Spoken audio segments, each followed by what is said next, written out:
जय साथियों, कैसे आप सभी लोग उम्मीद करता हूँ अच्छे हैं। मैं अभिषेक मिश्रा आज आप लोगों को पढ़ाने जाऊँगा मैट्रिक्स। देखो साथियों, मैट्रिक्स क्या होता है, सबसे पहले इसके विषय में डिटेल पढ़ेंगे। देखो होता क्या है कि मैट्रिक्स का मतलब क्या है, किस तरीके से हम उसको जानेंगे कि रो क्या होता है, कॉलम क्या होता है, डायगोनल मैट्रिक्स क्या होता है और स्केलर मैट्रिक्स क्या होता है, जीरो मैट्रिक्स क्या होता है, यूनिट मैट्रिक्स क्या होता है, एक करके हम स्टडी करेंगे। जैसा कि आप लोग जानते हैं तो देखो क्या है, A11 है, A12 के लिए, A21 दिया, A22 दिया, ठीक है साथियों। उसके बाद देखिए ये मैंने लेने के बाद आपको बता दूं कि ये हो गया हमारा 11, ठीक है, 11, 12, 21, 22। अब सबसे पहले ये स्टार्ट होता होगा सर A11, समझ लो साथियों, ये हमारा क्या होता है, ये क्या होता है। देखो जो आगे का क्वेश्चन दिया होता है वो हमारा क्या होता है, रो होता है, और जो सेकंड नंबर में राइट साइड दिया होता है कॉलम होता है, ठीक है साथियों। सबसे पहले ये ध्यान रखना, इसको हम लोग क्या बोलते हैं, आई और जे बोलते हैं, आई और जे बोलते हैं। अब ये क्या होता है, नंबर ऑफ एलिमेंट। जैसे मान लो हमारा ये कौन सा नंबर है, ये 11 नंबर है। ये हमारा क्या है, मैट्रिक्स का मतलब फर्स्ट रो का फर्स्ट कॉलम का फर्स्ट नंबर होता है, यानी ये 11, ठीक है सर। अब यदि मैं आपसे पूछूं A12, A21, A22 कुल मिला के कुल कितने हमारे इस मैट्रिक्स में कितने एलिमेंट है। देखो सर, एक एलिमेंट ये है, दूसरा ये है, तीसरा ये है, चौथा ये है, यानी 2x2 का मैट्रिक्स है।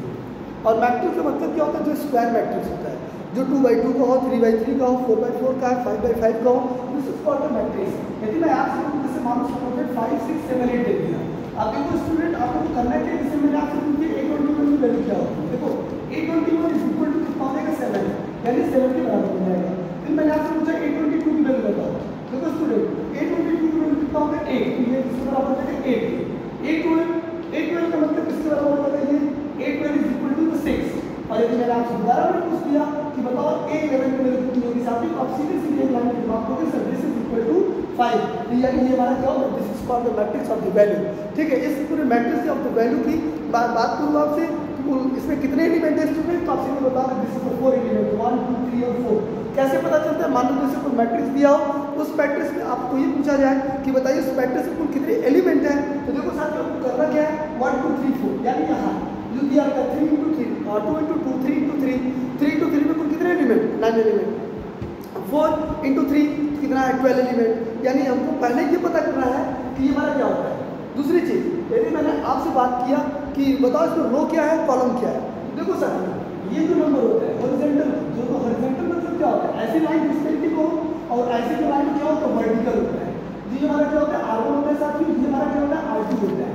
ये जो ऊपर में लिखा हूँ C1 होता है, और ये क्या होता है हमारा C2 होता है। यानी जो C1 होता है साथियों हमारा कॉलम होता है, column of first of the matrix, और ये क्या होता है, column of second of the matrix. You know how many types of matrix there are, many types of matrix, suppose that scalar matrix and zero matrix, there are such type of matrix, zero matrix, unit matrix, okay, everything there are matrix many types. So this is the 1, 2, 3, 4. There are how many elements, there are the 4 elements of the matrix in this example, okay. Now and you know second example देखो साथियों, जैसे मान लो suppose that मैंने आपको कुछ भी number दे दिया, x + 4, 3 + 2, ये मैंने दे दिया इज इक्वल टू, मैंने आपको बोल दिया कितना, 3, 9, 2, 6, ये मैंने दे दिया। कोई मैंने मैट्रिक्स दे दिया कितने का, मैट्रिक्स 2/2 का, जैसा कि आप देख सकते हो x इज इक्वल टू, मैंने आपसे पूछा find the value of x, तो आप सीधे बता सकते हो कि x इज इक्वल टू 3 है, यानी x वैल्यू किसके बराबर है, x इज इक्वल टू 3 आ गया। फिर यहाँ कुछ ऐसा पूछा नहीं है, यहाँ तो सीधे पूछा है ना, how what is the value of x, तो साथ ही जो फर्स्ट रो का फर्स्ट कॉलम दिया है, इसका फर्स्ट रो का फर्स्ट कॉलम के बराबर हो जाएगा, यानी x is equal to 3, so this is equal to 3, okay. Any doubt, okay. Now and now let's consider ये, अब हम लोग दूसरा एग्जांपल चलते हैं समझने के लिए। जैसे मान लो सपोज दैट मैंने आपको ले लिया 2x + 1, फिर मैंने ले लिया यहाँ 4, और एक मैंने ले लिया 2x + y और 2x + 2y + 3 के लिया, और ये हो गया 5, ओके। जैसा कि आप देख सकते हो, अभी मैं आपको और एग्जांपल दे रहा हूँ, कुछ समझने के लिए ऐसे क्वेश्चंस हमारे कहाँ देखने को मिलते हैं, बोर्ड एग्जाम में सिर्फ एक नंबर के क्वेश्चन MCQ में मिलते हैं। अब जैसे देखो मैंने आपको दे दिया क्या, 5, 4, 3, 2, ये मैंने दे दिया, और मैंने आपसे क्या पूछा, find the value of x and y, okay. Now this मैंने क्या लिखा, find the value of x and y।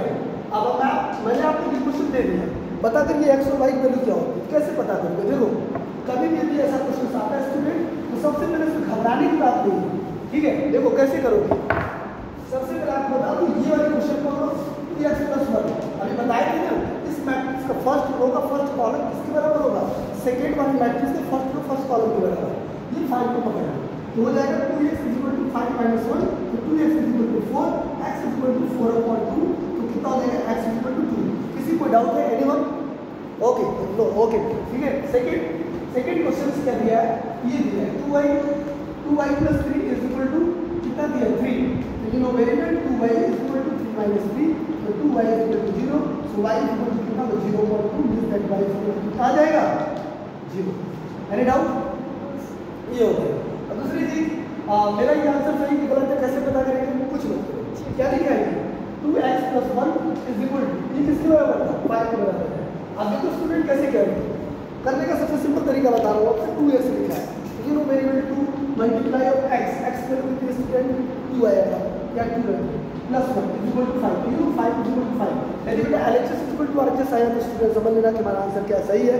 और आपको मैट्रिक्स की पूरी डिटेल जानकारी मैं नेक्स्ट वीडियो में दूंगा और अच्छे से डिटेल समझाऊंगा कि आपको जहाँ भी नहीं समझ आता है आप इनको कमेंट करिए, एक क्वेश्चन NCERT का, और जो बोर्ड एग्जाम में आए हुए क्वेश्चन है उसको भी मैं आपको इसी ऐसे पैटर्न के क्वेश्चंस मैं आपको कराता जाऊंगा।